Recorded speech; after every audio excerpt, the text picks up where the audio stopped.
નમસ્કાર સાથીઓ, વર્તમાનમાં જે અમરેલીની ઘટના બની છે અને જે દીકરી ખોટો લેટર ટાઈપ કર્યો છે અને એ ઇસ્યુ દેશભરમાં ગાજી રહ્યો છે. ખોટો લેટર છે એનાથી કોઈ ગંભીર સમસ્યાઓ નથી, પણ મોરબીનું જે મહેસૂલી તંત્ર છે, જેને હું અલ ફાયદા કહું છું, આતંકવાદી સંગઠન અલ કાયદા જેટલું ખતરનાક નથી ને એટલું ખતરનાક મોરબીનું મહેસૂલી તંત્ર અલ ફાયદા છે. અને એમાં ખાસ કરીને ટંકારાના પૂર્વ તલાટી દમયંતીબેન નિરંજની, નાયબ મામલતદાર ચડાસણિયા, સર્કલ ભોરણિયા અને જે.બી. પટેલ કલેક્ટર મોરબી, આ બદમાશોએ તો હદ વટાવી દીધી છે.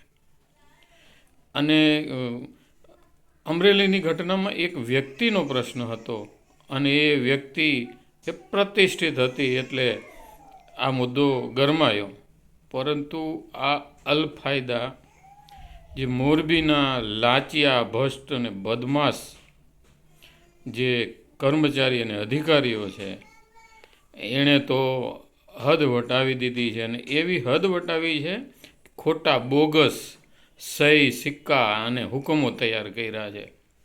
હવે આની કોઈ ચર્ચા નથી. હા, અમારા પ્રેશરના કારણે એક વખત પોલીસ ફરિયાદ થઈ, પણ પોલીસે એ સમરી ભરી.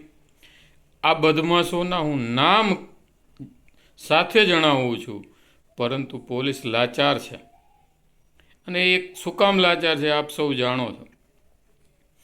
આ બધા બદમાશો નથી મોરબીની અંદર, કેટલાક સારા લોકો પણ છે, પણ જે બદમાશ છે એની પહોંચ ગાંધીનગર સુધી હોય એવું લાગે છે. એટલે તો આ કોઈ ચર્ચા નથી. ખોટા સહી, સિક્કા અને હુકમો થયા છે અને એનો ભોગ બન્યા છે કોણ?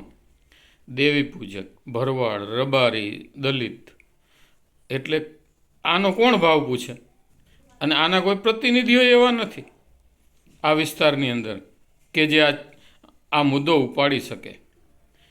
પણ આજે મોરબીનું અલફાયદા તંત્ર જે છે, એવા જે જવાબદારો છે, એને હું કહું છું કે જો આમાં કાર્યવાહી નહીં થઈ તો આવનારા દિવસોમાં દેશ આખો જે હચમચી જાય એવી ઘટનાઓ તો બનવાની જ છે. આ કોઈ તમારા બાપની પેઢી તો છે નહીં કે તમે મનસ્વી રીતે નિર્ણય કરો, બરાબર છે. એટલે જો જે કંઈ રજૂઆતો થઈ છે મારાથી, એ મારી રજૂઆતોના યોગ્ય કાર્યવાહી નહીં કરો તો આવનારા દિવસોમાં આના ખતરનાકમાં ખતરનાક પરિણામો આવશે. આભાર.